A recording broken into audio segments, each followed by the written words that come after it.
Buenas tardes a todos. No sé si me escuchan bien. Allá al fondo. Ok, permítame entonces acomodarme al escenario. Nos han pedido que hagamos una presentación sobre la importancia del derecho sustantivo en el papel del mediador. Entonces vamos a tratar de enfocarlo de manera transversal, abordando también el aspecto del acuerdo de mediación y su naturaleza jurídica y la responsabilidad del mediador desde el punto de vista del servicio profesional que brinda a la población.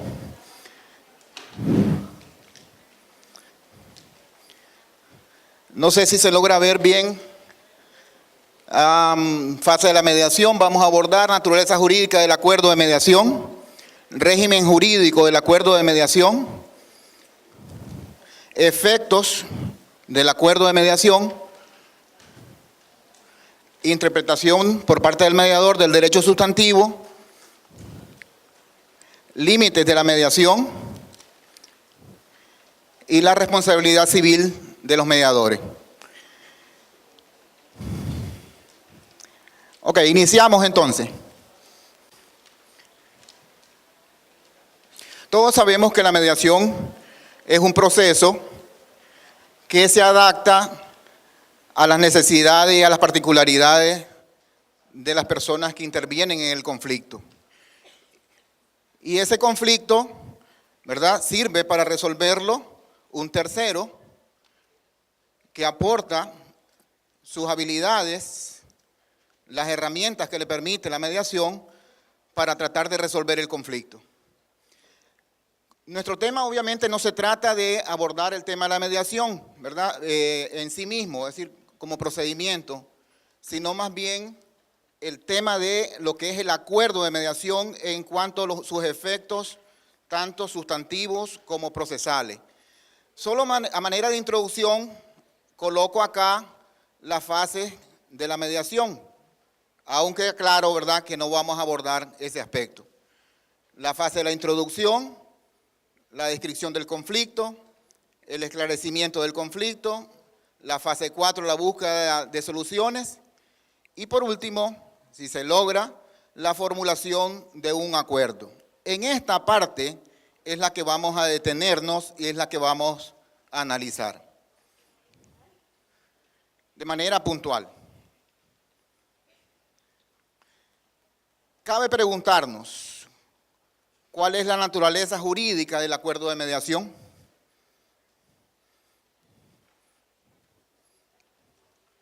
¿Es un contrato?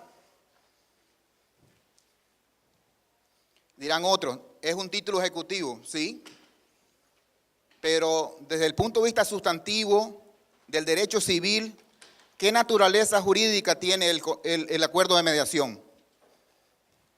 Aquí tenemos un concepto, una afirmación, una opinión de un doctrinario que dice que el acuerdo de mediación es un contrato en el cual las partes solucionan de manera total o parcial la controversia, el conflicto, evitando así, obviamente, ¿verdad?, tener que llegar a un proceso judicial, otras veces poniéndole fin a ese conflicto, pero con la asistencia de un tercero, que en este caso es el mediador. En tal sentido, entonces, la mediación se convierte o conduce a la transacción, y ahí la importancia.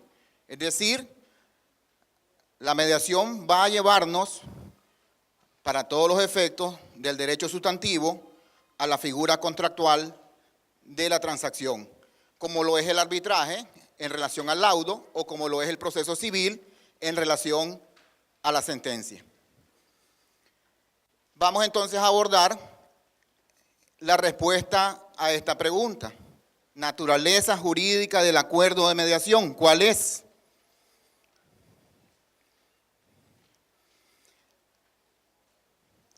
Vamos a verlo analizando cuáles son sus rasgos definitorios. Primero, la pregunta es, ¿Tiene naturaleza contractual el acuerdo de mediación? Por ejemplo, si yo pregunto, ¿el acuerdo de mediación genera obligaciones para las partes? Ok. Aquí lo tenemos. Entonces podemos decir que el acuerdo de mediación es un negocio jurídico bilateral. En ese sentido, entonces, podemos decir que por analogía, el acuerdo de mediación es un contrato que genera obligaciones para las partes. Es un negocio jurídico bilateral. Algunos dirán, pero bueno, no siempre en un acuerdo de mediación las partes establecen obligaciones recíprocas. Y entonces alguien puede decir, es que entonces la causa de la obligación o la causa del acuerdo, del contrato, no establece obligaciones vinculantes para ambas partes. En eso la doctrina dice que no importa tanto si los acuerdos o las obligaciones generadas para ambas partes tienen naturaleza material. Podrían incluso entenderse que para una parte la obligación o la causa puede conllevar a simplemente evitar llevar el conflicto a la vía judicial. Es decir, que para todos los efectos, cuando hablamos de bilateralidad de las obligaciones, entonces a una parte le satisface sus expectativas el hecho de que no tenga que ir a un proceso judicial con tal de lograr el acuerdo. Obviamente para la otra parte se van a establecer obligaciones tal vez más onerosas. Segundo, vamos a ver entonces ahora, desde el punto de vista definitorio de la naturaleza jurídica, cuáles son los presupuestos fundamentales para que hablemos entonces de que el acuerdo de mediación es un contrato.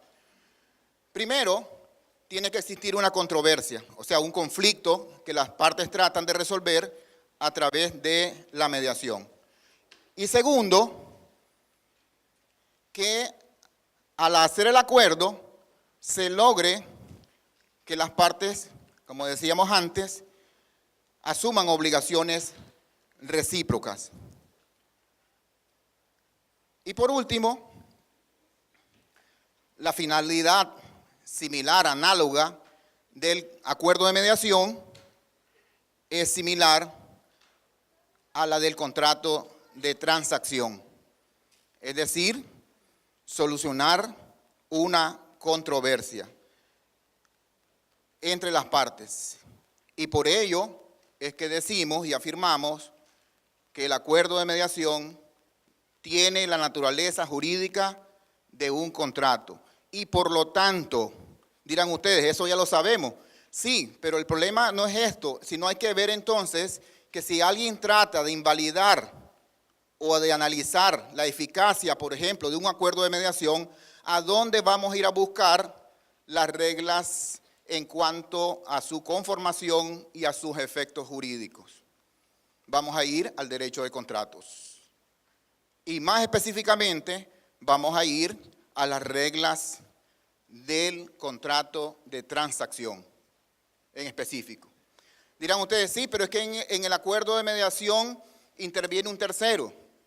Sí, el tercero lo que acerca es las posiciones, pero las obligaciones que genera el acuerdo son entre las partes que están en conflicto. Lo que tiene el mediador es un papel profesional. Obviamente también tiene responsabilidades, tanto civiles como administrativas, incluso penales, cuando celebra un acuerdo de mediación. Por eso la ley, y desde el punto de vista doctrinario, se dice, ¿verdad?, que hay una serie de principios que regulan la actividad de mediación. Y se le impone al mediador un código de ética. Por eso, porque hay una responsabilidad profesional, y no estoy hablando, porque algunos dirán, los mediadores de la DIRAC. No, no estoy hablando solamente de los mediadores de la DIRAC, estoy hablando en general del papel del profesional que se dedica a la actividad de mediador.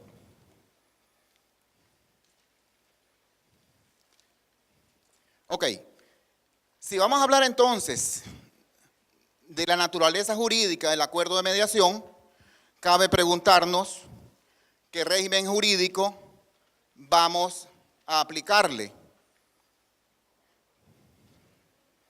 Ok, acá hemos hecho un análisis de lo que establece tanto la ley 540 con respecto a la mediación, como el Código Procesal Civil, ¿verdad? El nuevo Código Procesal Civil, en cuanto al, digamos, a los efectos procesales del acuerdo de mediación. Vamos a analizar primero el primer aspecto, la forma del acuerdo. ¿Qué nos dice la ley? ¿Puede haber un acuerdo de mediación verbal? ¿Es válido un acuerdo de mediación verbal? No, ¿verdad?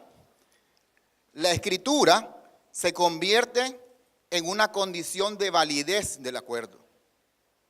Es decir, hablando del tema del punto de vista de los contratos, estaríamos diciendo que el acuerdo de mediación es un contrato formal. Recuerden que desde el punto de vista civil decimos hay contratos consensuales, hay contratos reales, hay contratos solemnes o formales. Entonces, cuando afirmamos que el acuerdo de mediación es un contrato y que la escritura es una condición de validez, estamos diciendo que sin la escritura el contrato de mediación no existe, no tiene validez. Alguien puede invocar, por ejemplo, es que acordate que nosotros negociamos y verbalmente hicimos un pacto de caballeros y vos me ibas a pagar tanto. ¿A dónde va a ir a reclamarlo? Otro fenómeno es el tema probatorio. Yo estoy hablando acá del acuerdo en cuanto a sus requisitos de forma. Si nos fijamos, el artículo 16, inciso A de la ley 540, establece claramente que el acuerdo tiene que darse por escrito. Y el artículo 19 de la misma ley 540 nos dice exactamente lo mismo. En conclusión, podemos decir, el contrato, ¿verdad? El acuerdo de mediación es un contrato formal. Ok, vamos a analizar ahora el aspecto de la documentación, el régimen de documentación. ¿A qué nos referimos acá? A otro aspecto. Cuando hablamos de la forma del acuerdo, estamos hablando de el acuerdo de mediación como contrato. Ahora, cuando hablamos del régimen de documentación, estamos hablando del acuerdo de mediación como documento. ¿Por qué? Porque obviamente el acuerdo de mediación va a tener unos efectos procesales. ¿Cuál? El más importante. Sirve de título ejecutivo. ¿No es así? Ya sea unas veces como título no judicial, otras veces como título judicial, cuando el acuerdo se da dentro del proceso y las partes, ¿verdad?, logran un acuerdo, lo remiten al órgano jurisdiccional para que el órgano jurisdiccional lo homologue y entonces cambia de naturaleza jurídica y se convierte en un título judicial. Entonces, ¿cuál es la diferencia? Es que si desde el punto de vista del régimen de documentación el acuerdo de mediación no cumple con los requisitos que la ley establece, y lo pueden decir, ¿dónde están los requisitos? Los podemos ver en el artículo 19 de la ley 540. Ahí nos establece cuáles son esos requisitos. Obviamente, es lógico, cuando se da el acuerdo de mediación y ese acuerdo llega al órgano jurisdiccional, el órgano jurisdiccional tiene facultades de oficio para revisar el mérito ejecutivo de ese acuerdo. Eso es un papel, una facultad del órgano jurisdiccional. Acá tal vez un poco antes, ¿verdad? Fíjense el artículo 407 del Código en relación a la mediación previa. El artículo 408, cuando nos habla de la mediación dentro del proceso, claramente establece, ¿verdad?, que el acuerdo documentado, cumpliendo con los requisitos que establece el artículo 19, entonces tiene mérito ejecutivo. Ok, otro aspecto que tenemos que abordar, los límites materiales y temporales del acuerdo para saber si realmente cumple con llamarse acuerdo de mediación, es decir, realmente es un contrato. ¿De qué hablamos cuando hablamos límites materiales? Hablamos de que si el acuerdo es total o es parcial en relación al conflicto. Hablamos de los límites que la ley sustantiva impone en relación a los aspectos que pueden ser negociados en una mediación? En otras palabras, ¿qué es mediable y qué no es mediable? Y dirán ustedes, ¿y dónde encuentro esos límites? ¿Dónde me dice la ley qué cosa es mediable y qué cosa no es mediable? La ley 540 no aborda de manera específica este aspecto. Pero antes dijimos, es que el acuerdo de mediación es un contrato transaccional. Entonces vamos al Código Civil y vamos a estudiar la figura